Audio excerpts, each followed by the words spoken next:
आज के सिचुएशनशिप्स और घोस्टिंग के ज़माने में सच्चा प्यार सरवाइव कर सकता है? और हर प्रेम कहानी की एंडिंग धोखे और रिवेंज के साथ ही होती है। खैर, इस सवाल का जवाब लेकर हमारे साथ आज हैं विकास अरोड़ा सर, अपनी नई फिल्म के साथ आए हैं ना जाने कौन आ गया। उनके साथ हैं मधुरिमा रॉय और Jatin sir. Thank you. Jatin sir, आपको सबसे पहले मैं आपके किरदार के बारे में कुछ जानना चाहूँगी। आपका बहुत मैंने इंटेंस किरदार देखे हैं, बहुत ही रॉ कैरेक्टर्स देखे हैं, जैसे कि बंटी की बात करूँ मैं, तो कौशल का किरदार कैसे अलग है? कौशल का किरदार इसलिए अलग है क्योंकि वो एक तो ओवर द टॉप नहीं है, ना ही वो लार्जर देन लाइफ है। वो बहुत ही बेसिक एक आम आदमी जो बहुत ज़्यादा है परसेंटेज में, जिनकी ख्वाहिशें बहुत लिमिटेड हैं और जिन्होंने ज़िंदगी को एक उस पे मतलब कि ये होना चाहिए, फिर ये होना चाहिए, फिर ये होना चाहिए, फिर ये, और उसके बाद ख़त्म। तो उस तरह की ज़िंदगी जीने वाला एक आदमी है जिसने पढ़ाई करी, उसके बाद एक नौकरी मिली, एक लड़की अच्छी लगी, शादी हो गई, और उसके बाद उसका कैसे जीवन चलता है उसकी कहानी है। तो ये बड़े इंटरेस्टिंग किरदार होते हैं। हमें लगता है कि इसमें कुछ फन नहीं है, बट उनके अपने कॉम्प्लिकेशंस हैं, उनकी अपनी इनसिक्योरिटीज़ हैं, उनकी अपनी चाहत हैं, खुशियां हैं। सो जब वो कैरेक्टर सामने आया, जब स्क्रिप्ट पढ़ी, तो मुझे लगा कि ये जो आपने जैसा जिक्र किया कि अथॉरिटेटिव रोल्स बहुत किए हैं, तो उससे ये अलग भी था। और मैंने अभी तक ऐसे रोमांस नहीं किया था ऑन स्क्रीन, या प्यार की जो बात होती है, प्यार क्यों इम्पोर्टेंट है आज ज़माने में, वो नहीं किया था। तो मुझे मौका अच्छा लगा, तो I just grab the opportunity. Okay ma'am, आपसे मैं पूछना चाहूँगी कि घोस्टिंग मुझे लगता है आज की रियलिटी ही है कि मतलब बातें करते करते अचानक से गायब हो जाना, जो कि टीना का कैरेक्टर शायद ऐसा ही है। तो आप नहीं, बिल्कुल नहीं, ऐसा नहीं है, बिल्कुल नहीं है। ओके हाँ। तो मैं आपसे ये जानना चाहती हूँ कि मॉडर्न डे में क्या घोस्टिंग ही सबसे बड़ा बिट्रेयल है? एक्चुअली काफी सैड रियलिटी हो चुकी है। मतलब ना चाहते हुए भी मतलब लोग एक दूसरे से बात करते हैं, फिर इमोशनली अटैच होते हैं और फिर एकदम से वन डे मतलब गायब हो जाते हैं। तो उससे क्या होता है कि किसी का मन का संतुलन, नर्वस सिस्टम, सब कुछ इफेक्ट होता है, और फिर वही साइकिल दूसरे किसी और पे लागू होता है, and then the butterfly effect continues, which is very sad. But I think सबसे इम्पोर्टेंट बात यह है कि the intent has to be pure, you know. Even if अगर दो लोग सिर्फ उसको रोमांटिकली आगे ना भी ले जा पाए, at least the intent should be there to be honest about it, that ये आगे नहीं जा रहा है। तो मुझे लगता है कि अगर आज की जनरेशन थोड़ा सा और मतलब take responsibility for the actions, and वो जो क्या कहते हैं, whether they mean it, don't mean it, at least be honest about your intent. Okay, as you said, टीना का कैरेक्टर घोस्टिंग के अराउंड नहीं है, बिल्कुल दूर दूर तक नहीं तो है। फिर what is the character about? So she is a very simple girl with big dreams in her head. She's the kind of character she's the kind of person who walks into a room and lights up every room. She lives in Bhimtal, जो छोटी जगह है, but such a scenic, beautiful place. She paints. उसकी world में एक अलग ही imagination है which she wants to achieve. वो इन्फ्लुएंसर का काम भी करती है, और कैमरा के सामने आते ही मतलब her dreams just come into reality. Again, her intent is very pure and not at all close to ghosting. और इसी सिंप्लिसिटी में भी वो अपना एक खुद का जर्नी और एक खुद कॉम्प्लेक्सिटी खुद पाती है अपने आप में और खुद की पर्सनालिटी में। एंड हाउ आप एक तरफ से आप अपने आप को देख रहे होते हो, लेकिन life also surprises you. So it is basically an entirety of a journey with her and her love interest, and how she tries to be honest throughout it all. That sounds very interesting. We'll come to Vikas sir now. Sir, आपने 25 साल industry में as an editor बिताए हैं, तो direction के लिए आपने इसी कहानी को क्यों चुना? ये ना जाने कौन आ गया कैसे, क्यों इतनी खास है? ये खास इसलिए है कि आज के समय में ये बहुत रिलेटेबल है। Okay. आप इसको ये हर दूसरे इंसान की कहानी हो सकती है। और आज हम जिस डिजिटल युग में अभी तो शुरुआत ही है, और इस डिजिटल युग में रह रहे हैं जहाँ पर हमारा अटेंशन स्पैन 1 मिनट 10 सेकंड और 1 सेकंड तक आ गया है। ऐसे में हम जिंदगी भर निभाने का वादा करते हैं, 7 जन्मों का जिंदगी भर का। तो वो कितना आसान है, कितना मुश्किल है, क्या क्या प्रॉब्लम्स हम फेस कर रहे हैं आज के समय में, जबकि गलती हमारी है नहीं। लेकिन तो उन्हीं सब बातों को मिलाकर ये कहानी है, और ये इतनी रिलेटेबल है कि मुझे लगा कि सबसे, मेरे पास कहानी और भी बहुत है, बट मुझे लगा कि सबसे पहले यही कहानी बननी चाहिए।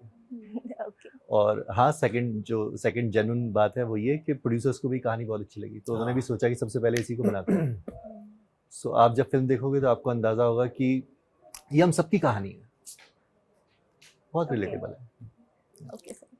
सर आपने अभी हाल ही में रजनीकांत सर के साथ काम किया, एज अ विलन उस मूवी में आप काम कर रहे हैं। ट्रांजिशन बहुत ज़्यादा डिफिकल्ट रहा होगा एज अ विलन, और इससे पहले भी इंटेंस किरदार आपने निभाए हैं, तो फ्रॉम विलन टू कौशल, उस जर्नी के बारे में कुछ बताइए। एक्चुअली उल्टा है, मैं कौशल था पहले, फिर Okay. विलन या जो भी है कैरेक्टर है वो बना।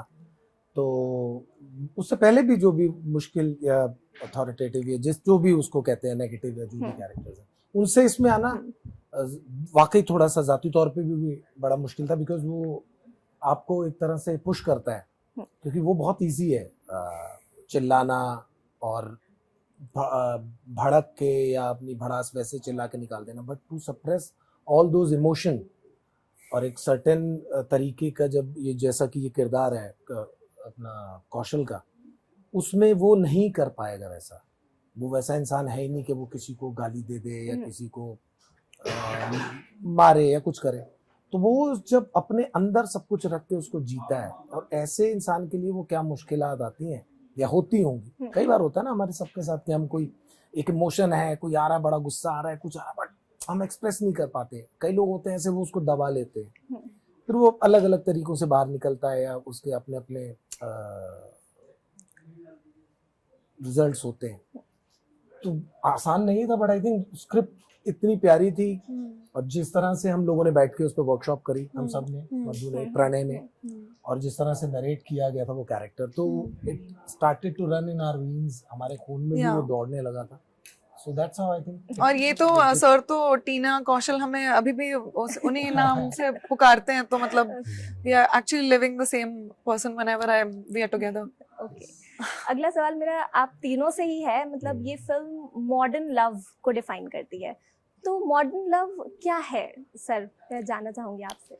मॉडर्न लव, देखिए समय के साथ परिभाषाएं चेंज होती हैं, पर्सन टू पर्सन भी चेंज होती है, ठीक है, लेकिन एक चीज बिल्कुल बहुत कॉमन है, वो ये कि हम, जैसे मैंने अभी कहा, हमारा अटेंशन स्पैन बहुत कम हो गया, हमारा ब्रेन ट्रेन हो गया है कि हम किसी भी चीज पे बहुत ज्यादा रुकते नहीं है, और सेम चीज रिलेशनशिप्स में भी अप्लाई हो रही है, जो कि नहीं होना चाहिए। सो मुझे ऐसा लगता है कि प्यार जो है, जो हम फिल्म में जिस बारे में बात कर रहे हैं, प्यार जो है वो एक स्किल है, just like any other art, dance, आप प्रैक्टिस करते हो तब जाके आप निपुण हो पाते हो। फिर एक समय आता है कि आपको लगता है कि हाँ अब मैं परफॉर्म कर सकता हूँ। एक्टिंग, कोई भी आप कला ले लो, प्यार भी मुझे लगता है एक कला है, लेकिन हम उसमें निपुण नहीं हो पा रहे। हम एक प्रैक्टिस की तरह उसको नहीं ले पा रहे, हम बहुत जल्दी गिव अप कर देते हैं। क्यों? क्योंकि हमारे पास ऑप्शंस बहुत सारे हैं। ओके। इसी का एक दूसरा पर्सपेक्टिव भी हो सकता है कि शायद जेनजी की, अगर आप आज की जनरेशन की बात कर रहे हैं, तो हो सकता है कि वो गलत इंसान के साथ एंड अप नहीं करना चाहते हैं, ये भी एक पर्सपेक्टिव हो सकता है। ये मतलब वो इंसान गलत है, ये आप कह रहे हो, उसका पॉइंट ऑफ व्यू ये तय कौन तय करेगा? मैं तो एक्चुअली ये कहना चाहूंगी, दैट इज व्हाई वो इतनी जल्दी ऑप्शंस चेंज करते हैं। बेसिकली प्रॉब्लम पेशेंस की है। हम सब में, हमने भी कहीं मैं ये नहीं कह रहा हूँ कि सिर्फ एक जनरेशन में, सभी जनरेशन में वो पेशेंस की बहुत कमी है। वो पैशनेटली मिलते तो हैं, बट उसको फिर पेशेंटली संभाल नहीं पाते। हम सब करते हैं ना वो गलती। तो आई थिंक मुझे लगता है कि वो उस चीज को जो दूर से देखने में खूबसूरत लग रही है, उस पे फिसलने की बजाय जब उसको पास से आप रियलिटी में लाते हैं, उसे जीते हैं, तब ज्यादा पता लगता है। और हमको लगता है अरे यार वहां तो ठीक लग रहा था सब, अब ये रिश्ता है लेकिन ये क्या, अब ये तो बात नहीं बन रही है। देन यू स्टार्ट, ये जो आप कह रहे हैं घोस्टिंग और बेंचिंग और जो भी सिचुएशनशिप, ये सब वहां से ही किसी और मैं जतिन की बात में ऐड करना चाहता हूँ कि हमें सोशल मीडिया पर सब हैप्पी हैप्पी ही दिखता है। हाँ, एक प्रॉपर्ली एडिटेड लाइफ। हाँ, लेकिन असल जिंदगी में ऐसा नहीं है। जबकि वो, सॉरी प्लीज आप कंटिन्यू। हाँ, और बहुत ही छोटी सी एक चीज है। फॉर एग्जाम्पल, मैं यहाँ बैठा हूँ, कोई मैसेज आया और जोक है, मैंने लाफ्टर भेज दिया, इमोजी, मेरे फेस पे कोई लाफ्टर है नहीं। करेक्ट। हमने 10 हार्ट बना के भेज दिए, अंदर कुछ है नहीं, बट हमारा ब्रेन ये नहीं समझता है। हम उसे ट्रेंड कर रहे हैं कि ये इमोशनलेस हो गया हमारे लिए। आयरनी की बात ये है कि social media was created to connect people, और लोग और हो दूर गया होते है जा और रहे हैं उसकी वजह से। तो हाँ। हम जब बात करते हैं कि हमारा सपोज कि यार मैं उससे प्यार करता हूँ या प्यार करती हूँ, जो, लेकिन वो उतना ही फेक हो चुका है जितना कि सोशल मीडिया की पोस्ट या इमोजीज। मुझे ऐसा लगता है। क्यों? क्योंकि हम समय नहीं देना चाहते हैं।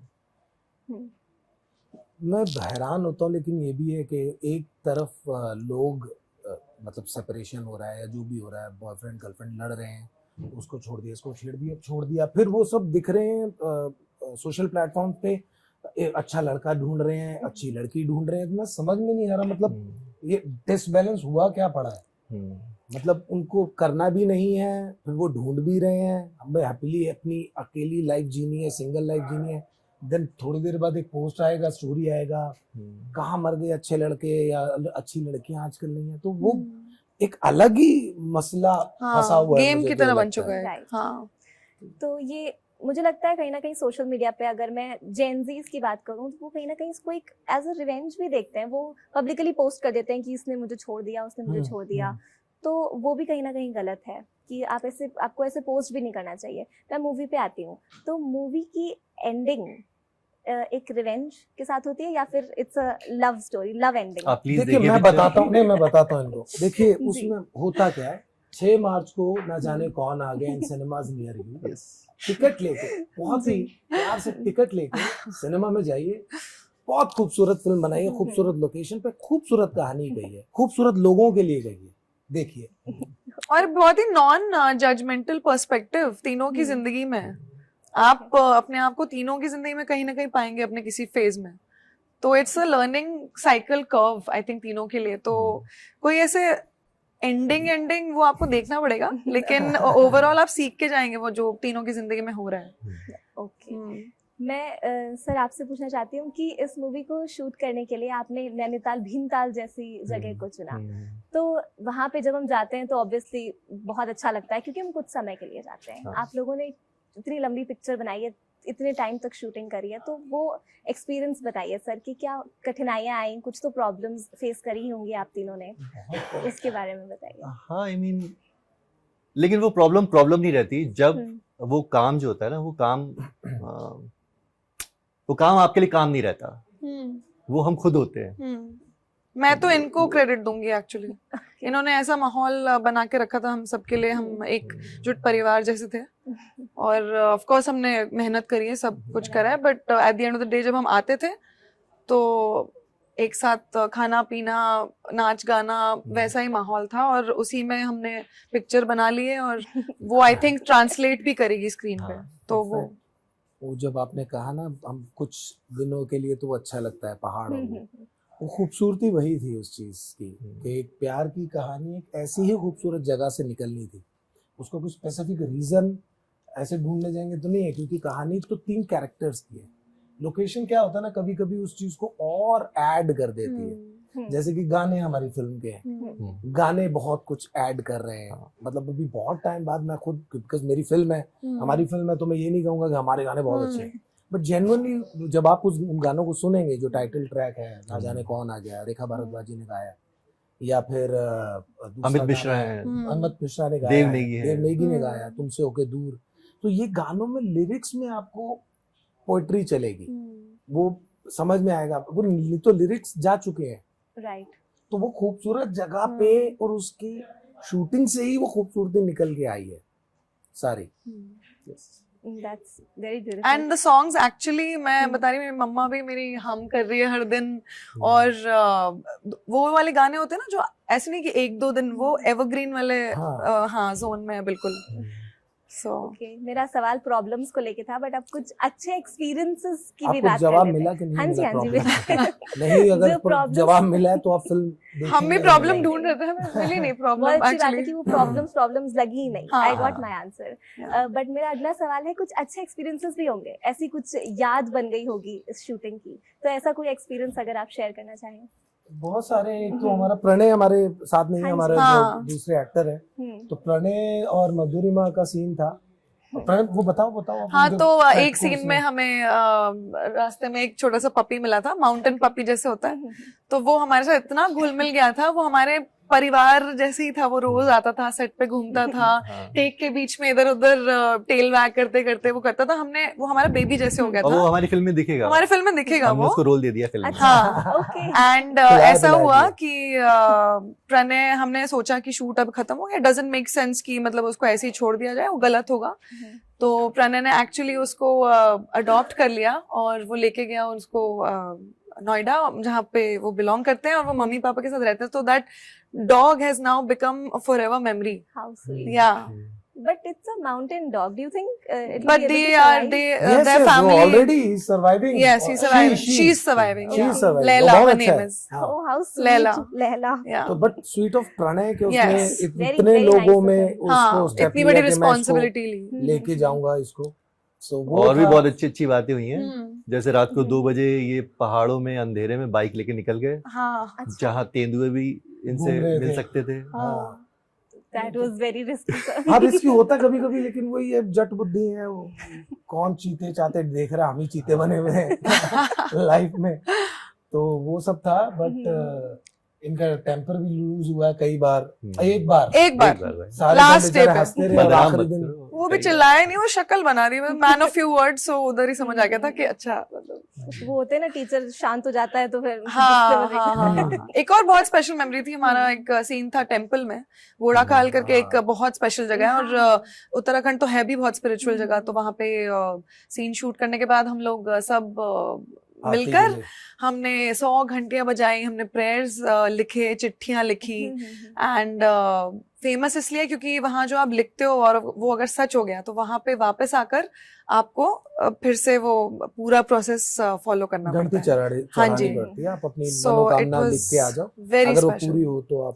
और वहां पे साउंड वाइब्रेशंस आ रहे थे सारे घंटे एक साथ। तो यू एक्चुअली मतलब स्पिरिचुअली आप वाइब्रेशन से मतलब you unified all of us. I was very lucky. Recently मैं उस मंदिर में होकर आई हूँ। अरे अच्छा, वाह। तो आपको तो पता होगा देवी कैसे। देवता का मंदिर, हाँ, correct। हाँ, कैसे हाँ, उनसे, हाँ। तो बहुत ही सुंदर। बहुत शाम को सुंदर। आरती जब होती है हाँ, वो शाम को सारा। आरती होती है, और वहाँ जो एक वो जो बीट बजती रहती हाँ, हाँ, हाँ, वो है, वाइब्रेशन आती है। Very positive. या, या, आई एम श्योर वो पॉजिटिविटी वो सीन में भी जरूर झलकेगी। बिल्कुल, बिल्कुल, बिल्कुल, और- बिल्कुल। सब ऐसे शांत होकर एक मतलब एक समान हो गए थे उस दिन। खैर, हम डिस्ट्रैक्ट में वापस कहानी पर आते हैं। ओके, तो कहानी की बात करूं तो जैसे आजकल जनरेशन में बहुत सारे टर्म्स यूज होने लगे हैं, रेड फ्लैग्स यूज होने लगा है, सिचुएशनशिप्स। तो I want to know your take ma'am on this, कि आप क्या सोचती हैं इन मैं ना मैं बहुत पुराने किस्म के रोमांस में बिलीव करती हूँ। मेरे को लगता है मैं रॉन्ग जनरेशन में पैदा हुई हूँ।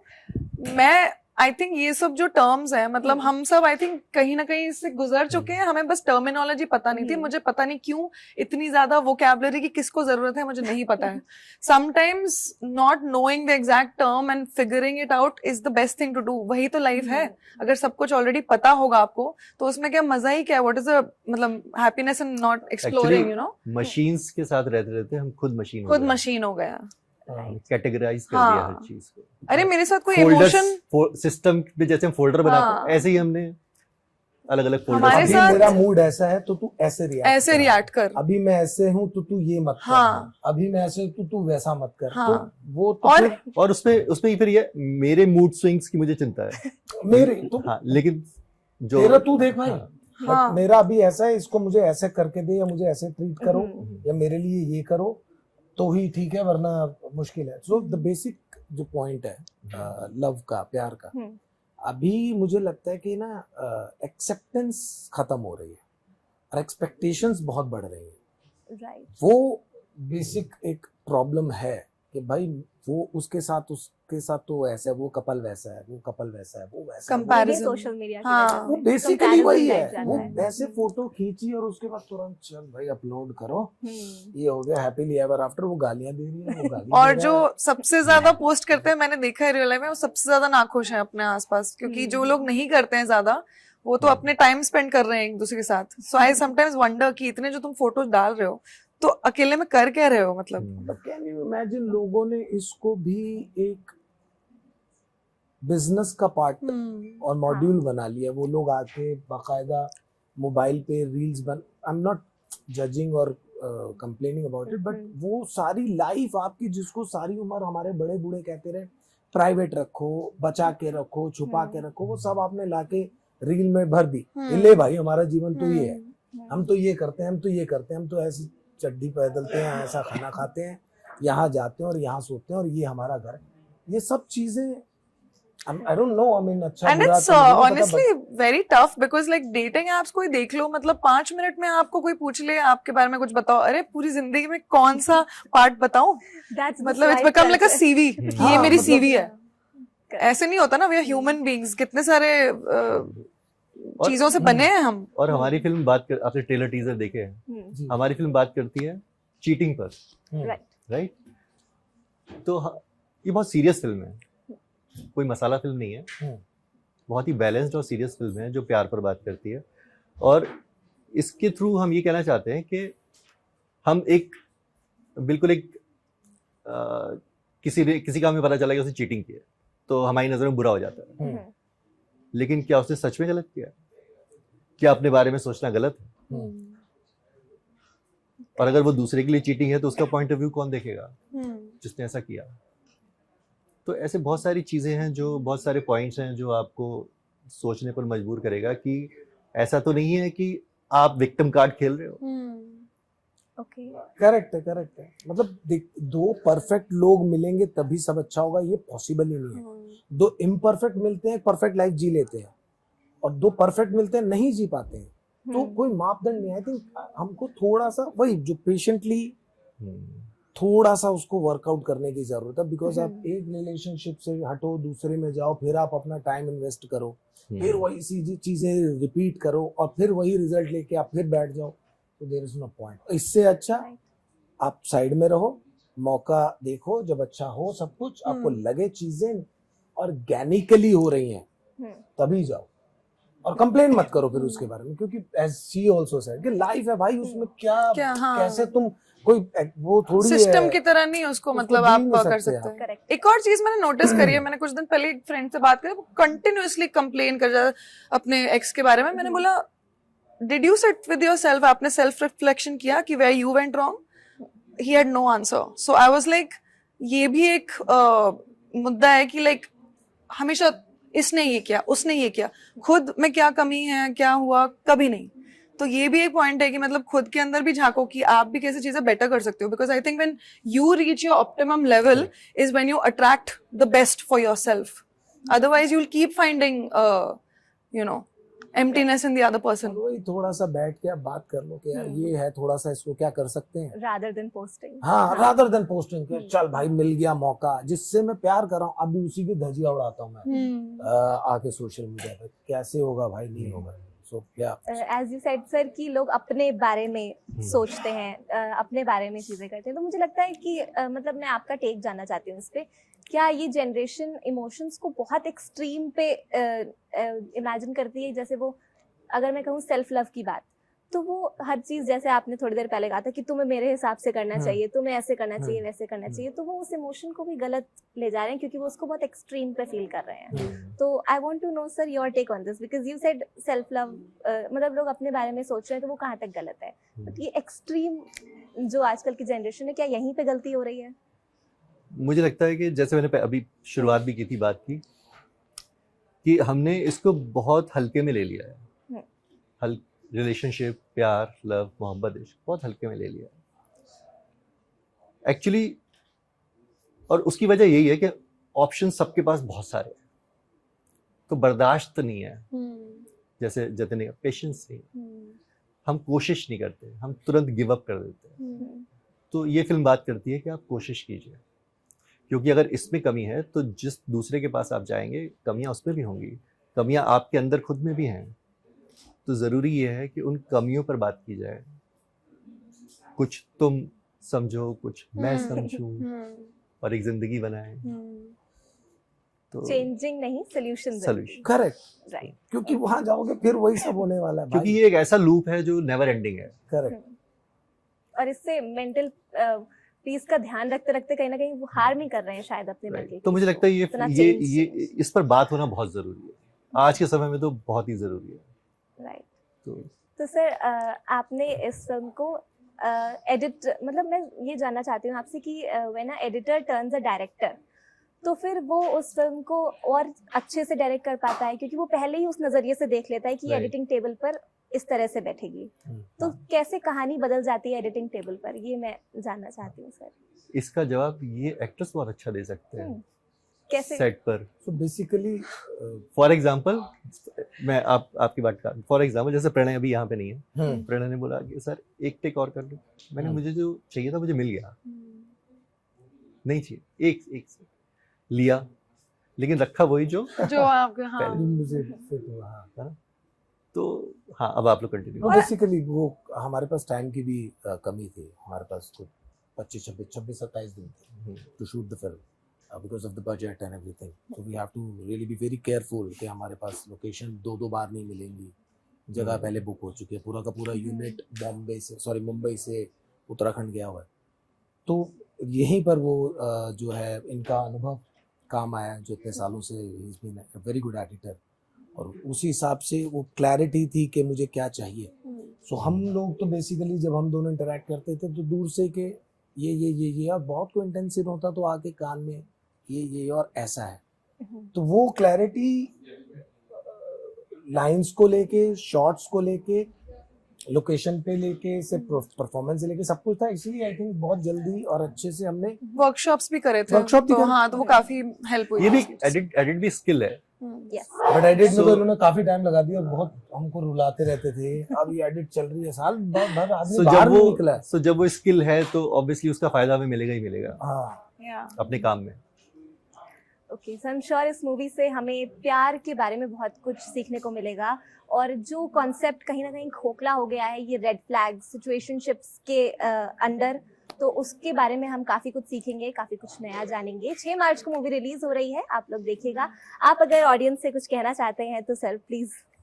बस यही दरखास्त करना चाहते हैं कि बहुत प्यार से फिल्म बनाई है, और पूरा वो वाकई जो कहते हैं ना, खून पसीना पैसा आत्मा सब लगा के फिल्म बनाई है। और अच्छा लगेगा कि हम लोगों को, आप न्यू कमर्स ही समझिए हमें, पहली फिल्म है, हम एज एन एक्टर पहली बार एक बड़े सिनेमा पे इतने तरीके से आ रहे हैं, तो आप उसको प्यार देंगे। सिनेमा में जाके अगर फिल्म को देखेंगे तो will be really very touched, और आई एम श्योर आपको फिल्म बहुत अच्छी लगेगी। सो प्लीज ना जाने कौन आ गया in cinemas near you 6 March.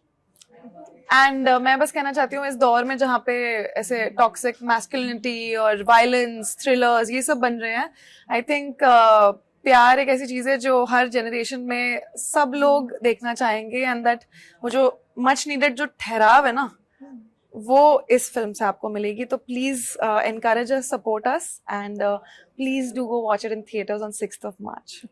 Thank you. Thank you.